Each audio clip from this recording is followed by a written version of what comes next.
Днес отново сме на Искъра, пак ще търсим кефалите, само че този път, за разлика от вчера, ще тръгна нагоре по течението. Видя там какво е положението. Сега тук през храстите опитвам да си проправя път до реката и ще продължа нагоре посока квартала Миленков. Така че ще видим какво ще се случи. Аз тръгвам нагоре и ще се видим по-късно. Днес също като вчера ще започна с CC28, който свят обаче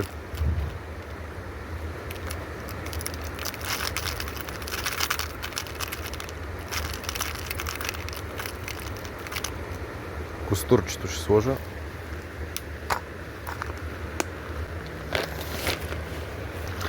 Днес, между другото, за пръв път ще снимам с микрофонче.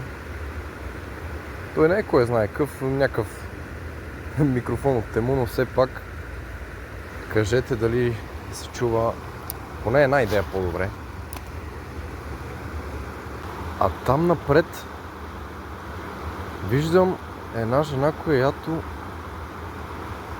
тия ловят с мрежа. Леле, тия ловят с мрежа.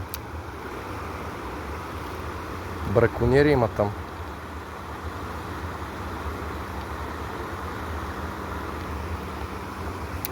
Ето шо няма кефали, защото тия нещастници с мрежи ловят. Бах ти хората. Отвратителни. Отвратителни. Добре, приятели. Сега ще пометна още няколко пъти и мисля да звъна на 112. Да видя дали те ще направят нещо по въпроса. Ще ги сигнализирам те там отпреде и ще видим какво ще стане. Приятели, току-що звъннах на 112 и подадох сигнала. Човек каза, че сигналът е приет и в скоро време евентуално ще се отзоват от Яра. През това време аз ще отида при тези хора и ще видя какво правя, ще ги разпитам и ще ги заснема все пак. Да може да се видят кои са. Така че сега отиваме към тях. Добър ден! Добър ден. Има ли нещо? Само излиза. Нищо не излиза.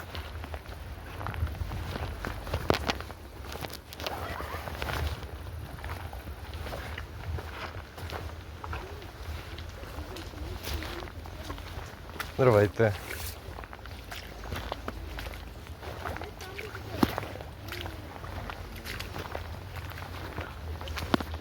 Добър ден! Излиза ли нещо?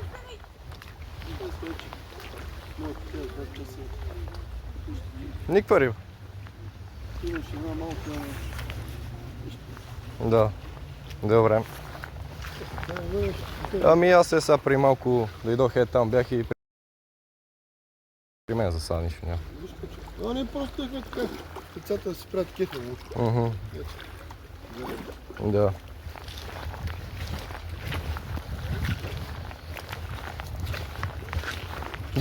Добър ден. Ами не. Аз преди малко дойдох, преди 10 на минути. И за сега нищо. Да, явно пак си изпоснали Искъра. Явно пак имаш тук. Едно залекне. Да, щуки има. Аз вчера хванах под моста една малка. Има си щуки. Севке, риба няма се хване. Риба няма се хване.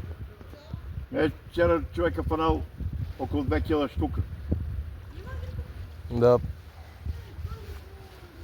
Еми добре, довиждаме. Видяхте, отидох при хората. Бяха семейство с деца, които ловяха. Мили хора изглеждаха, но просто не се лови така риба, не може с парашути да си хванат по честен начин, нали? Не съм влизал в спорове и пререкания с тях, защото са 10 човека, а аз съм и на тяхна територия. Преди малко ми звъннаха от Яра, питаха ме, нали, дали още са тук хората, само че след като си говорих с тях, изглежда се едно сгъват багажите. Но се надявам, нали, за в бъдеще да не продължават така. Каза човека от Яран, че ще има предвид тук, че на това място има хора. Каза, че и по-късно може да мине да види дали някой се е върнал. Но тъжна картинка, наистина. Обикаляме тук цял ден, опитвам се да хвана някаква риба и накрая за 6 часа риболов хващам 4 педарчици и после се чуда защо. Ето това е причината. Но няма какво направя по въпроса, така че продължаваме с риболова и се надявам да хвана нещо.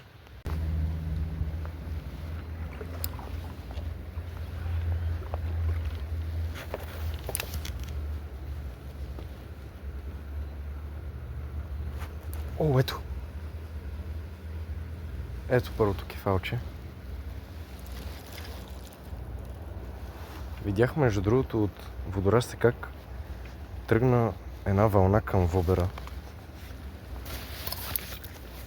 И като че ли вълната беше на по-голяма риба, той не е толкова голям. Но е първата рибка за днес. Така че сега пак замятам.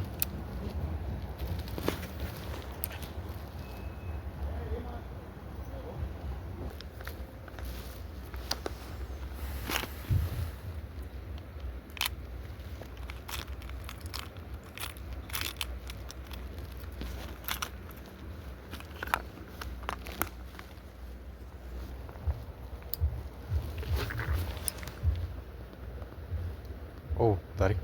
Пак гони. Ето. Ето го. Направо скочи с воблера. Пак е малка рибка, но все пак. Стой. Сега те откачам.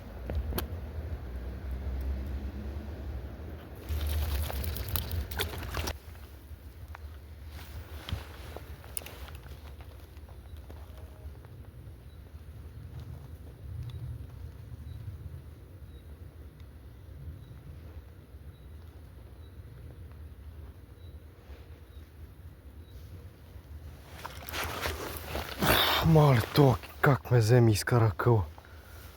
О, леле, майко. Направо ми изкокна сърцето от този ненормалник. Откъде изкочи, откъде взе вобера. Направо ми изкара къла. Те ви и трипката. Сега ще го изтръскаме над водата.